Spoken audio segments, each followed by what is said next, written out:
the future of Dow and opportunities at Dow in India. However, what I'd like to do is give you an overall perspective of Dow, what Dow is as a company, what kind of areas we've been working on, and also some of the chemistries that we can do.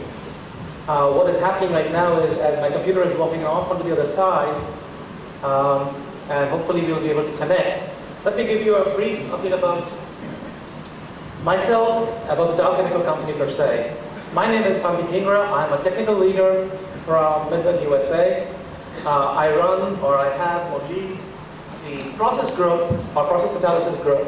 My background is solid-state chemistry.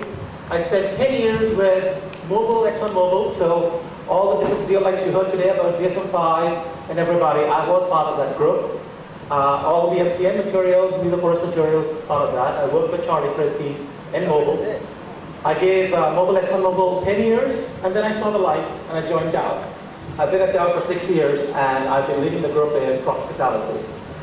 As soon as the computer starts, which I don't think so you'll be able to access, I'll go over there and try to continue this.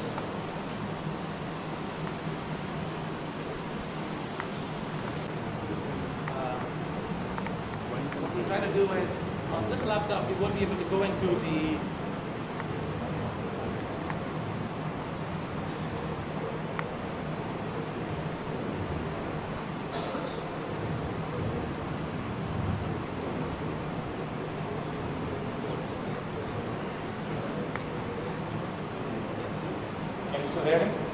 Great. So what I'm going to do is quickly go over a little bit about Dow, as well as talk to you about 3 or 4 different chemistries that we have actually gone from core R&D groups into pre-commercialization, which are ready to go commercial. Unfortunately, what we'll have to do is swimming into the, just please get to the next slide, please. So Dow has had a tradition of being a science and technology company. It takes pride in developing technologies and commercializing technologies, and that is the mission of the company. So it's not just for core R&D, but for the overall company. It is to go and constantly improve what is essentially human progress by mastering science and technology. Our history, it's a 110-year-old company founded in 1897 by Herbert Dow, and as you can see, he was drawn to Midland, Michigan. If you believe that this is hot in this room, you can imagine right now in Midland, Michigan, I talked to my wife, we are getting 6 inches of snow. So I do not mind being here in a little bit of heat rather than shoveling 6 inches of snow right now. But Herbert Dow was there because of the fact that there was a lot of brine deposits in that particular area. And that is how the company started. It was a bromine company, turned into a chlorine company, to a hydrochloric company, as well as the hydrocarbon chloride systems. Next slide, please. Today, as we can talk about, there's a large range of chemicals, plastics, and agricultural products that Dow is producing. It serves over 175 companies.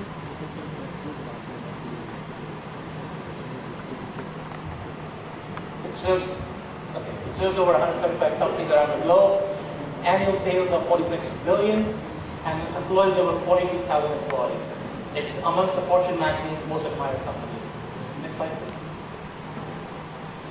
As you can see, because of all the different chemistries that we have been involved in over the past 100 years, we have impact in a large number of different markets.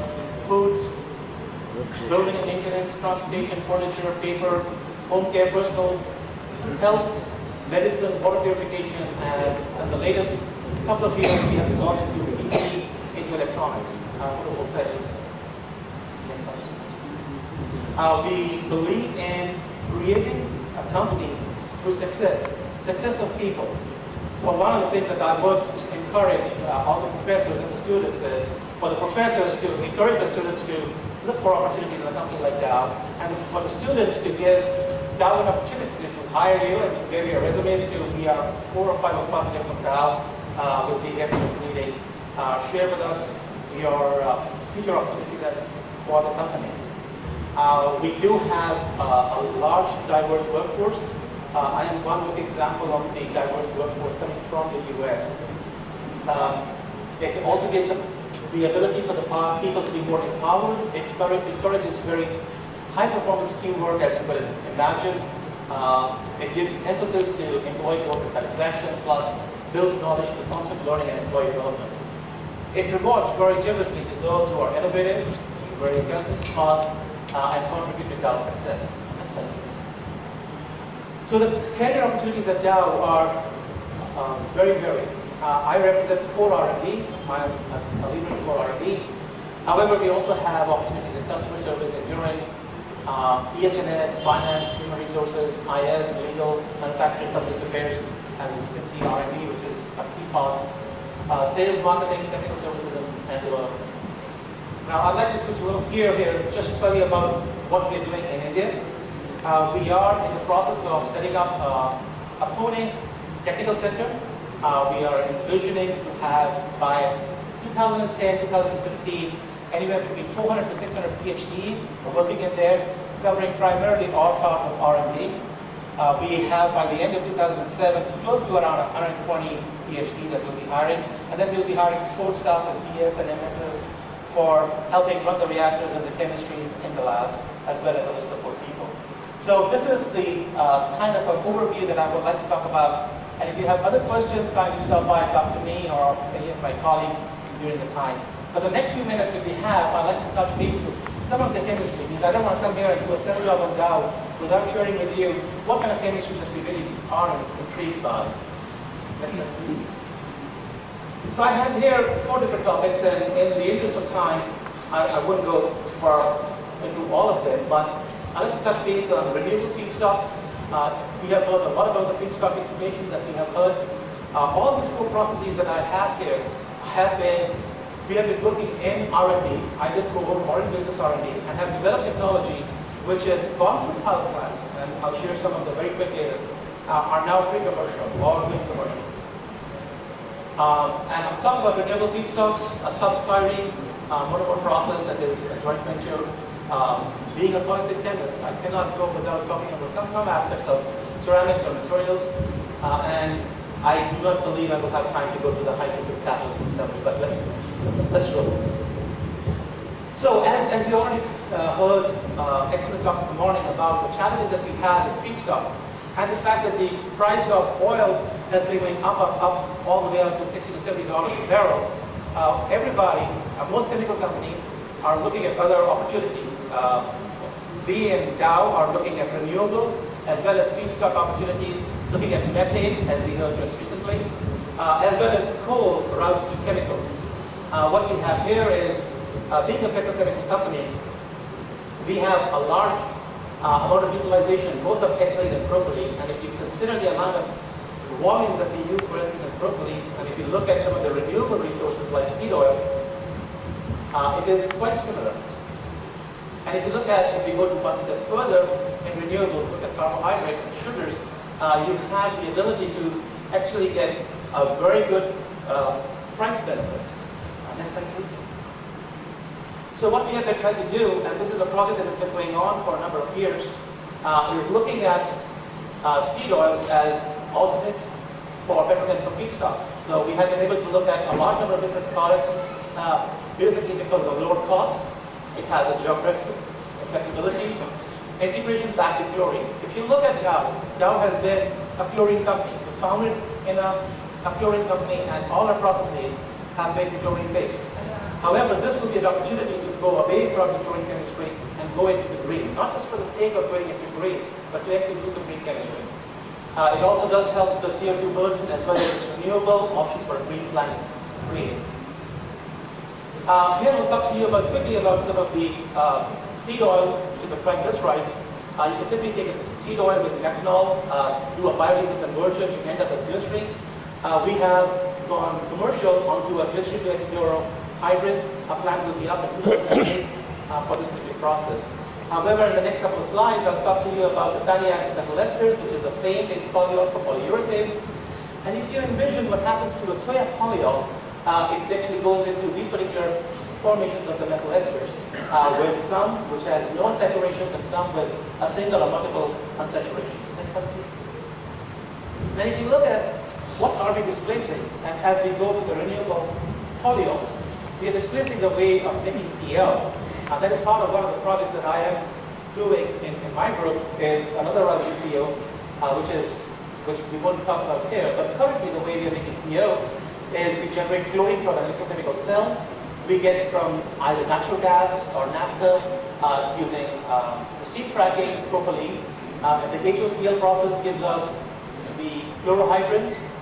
The PDCs are recirculated back to propylene. The chlorohydrins are then reacted with base to give us propylene oxide. We start with initiator, react with the propylene oxide and a base, and we end up with our polyols. We can end up with either a primary polyol or a secondary polyol. Any and every secondary polyol that we have to convert it back to a primary polyol, otherwise it won't react with the isocyanide to make the polyurethane forms. And so what we have to do is we have to do an EO finishing step, where we take the secondary polyol with EO to end up with all primary polyols. Next slide, please. So if you envision looking at the whole stage in one particular slide, it captures everything. You start off here with the methanolysis, with the triglyceride getting into a FAME. Take the FAME, you do a hydroformylation with your syngas, and you do make an aldehyde. You do hydrogenation with any hydrogen catalyst you can imagine. Here we are using the rhodium catalyst with some phospholipids. This is done on any base, acid hydrogen catalyst. You go from aldehyde to an alcohol.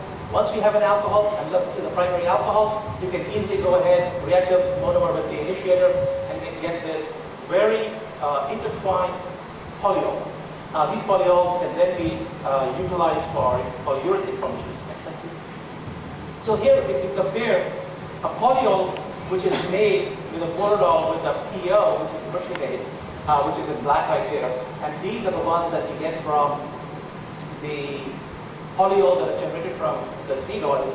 This is a blend of 35% renewable as well as the rest being the PL. And you can see it has very good properties compared to a PL. It actually is very enhanced with the textile spread. Next slide, please. And as you can see, if you go down the path, you would like to be able to make more money. So the fact is that it has to be cost competitive. And if you're looking at the price of soya oil over the past 25, 30 years, you can see a trend that it's going down. And if you look at the price of propylene, which is in magenta here, the trends are going up. So, and this is a bullet point with all the volatility that we had in 2006, where the propylene prices were way off the top of the hill. Whereas at the same time frame, the seed oil price in soybean was around 23-24 cents. So, and the fact that this particular process we envision will fall within the price range of either 16 cents to around 27, 28 cents, this will be a viable product.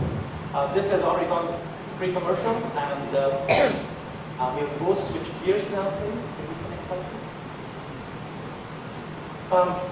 Do I have a few more minutes, or? 2 more minutes? Okay, I'll do a 2-minute drill here. I'd like to talk to you about the styrene monomers. This is basically a project that we have a joint development with Navigating. Next slide, please. As you can envision, styrene process has been known for a gazillion years, and the price has gone down on manufacturing styrene. However, this is a theoretical limit that people have been suggesting that we can do with this potassium and iron-based catalyst. Next slide, please. If you change the process, rather than just simply taking hydrocarbon with steam, making the ethylene, then adding the benzene to it, and then making ethyl benzene, then steam, and then styrene. If you can envision a new process where you take benzene and crude ethylene, which then gets ethyl benzene, addition of ethane, which actually then gets dehydro to ethylene, and recycle the crude ethylene around, we can end up with styrene. Next slide, please. So what we have been able to do is develop a new concept which has been done in PDU, which is our pilot plant unit definition. Basically having a circulating bed, a riser reactor where we do the chemistry. The catalyst system is basically a gallium, potassium, platinum on an aluminum sport, which is a pressure resistance and is fluidizable as an FCC catalyst. And it is very active and selective. And so this is a process that has been close to commercialization. Next slide, please. And as you have heard from Vipin very nicely, that it's great to develop technologies, but the technology is developed from microreactors over here, and this is our current Freeport. Freeport, Texas is where our pilot plant is. for styrene, and we are actually making styrene and being sold. So with that, if you can just keep clicking down a few slides. I'd like to skip this, keep going, keep going. This was some aspects of ceramic work that we've been doing. Wait, please. Keep going, keep going, keep going, keep going, keep going, keep going. One more, one more. Thank you. One back. Thank you. So this is also another thing I would like to tell you is that Dow has made a lot of alliances. This is an alliance with Cimex. We have spent over the last 3 years, in the next couple of years, we're spending over $200 million to develop high throughput tools to be able to do this. So we have taken the art of discovering catalysts to commercializing catalysts in a very short time frame. We have actually taken the last 2 years and commercialized new catalyst systems. But this is a workflow that we have. These are PRs that you can buy from Cimex, 96 pressure vessels. We have 4 of these in Midland, Michigan, where we have a workflow that captures making the polymers, doing the transfers, getting FTIRs, getting your DSCs, getting a GPC, and taking the data and doing a fast analysis in the program. So with that, I will thank you very much. I'd like to thank the organizers again to give me this opportunity to talk to you about Dow. And if you have any questions, please stop by, talk to me or any of our colleagues here about future opportunities. Thank you. Thank you, Dr. Dhingra. Now, before breaking for lunch, I have a few announcements to make. Return journey information has to be given at the reception desk as